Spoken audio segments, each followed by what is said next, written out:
नमस्कार दोस्तों, सच्ची खबर विद पुलिन में जुड़ने के लिए आपका स्वागत है। आज खबरें वहीं मिडिल ईस्ट से।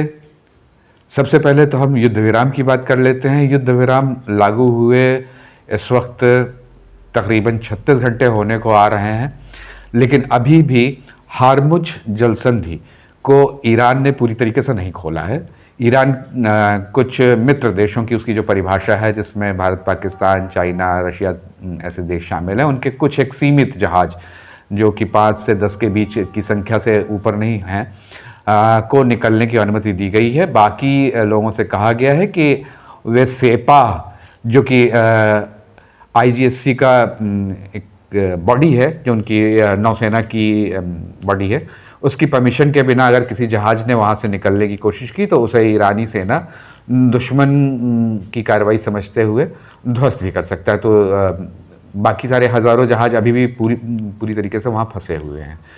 दूसरी एक अहम खबर आ रही है, वो ये कि इजराइल ने युद्ध विराम की घोषणा के कुछ ही समय बाद लेबनान पर, ख़ासतौर से दक्षिणी लेबनान, बेरूत और बेका घाटी पर बहुत हमले तेज़ कर दिए हैं। 100 से ज़्यादा हुए मिसाइल के हमलों में तकरीबन 300 लोगों के मारे जाने की खबर आ रही है कि गार्जियन जो कह रहा है, और अन्य राइटर के हिसाब से जो संख्या आ रही है वो 254 के आसपास की संख्या आ रही है 2 दिनों में, 1.5 दिनों में जो भी घटनाक्रम, ताज़े घटनाक्रम चले।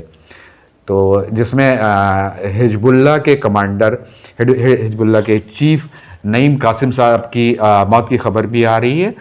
तो इसकी हालांकि अभी आधिकारिक पुष्टि लेबनान की ओर से होनी है। तो एक तरीके से आप कह सकते हैं कि मिडिल ईस्ट का ये जो संकट था वो ईरान से हटके लेबनान की ओर भी शिफ्ट हो रहा है, या क्या ये व्यापक रूप भी ले सकता है, अभी ये देखने की बात होगी।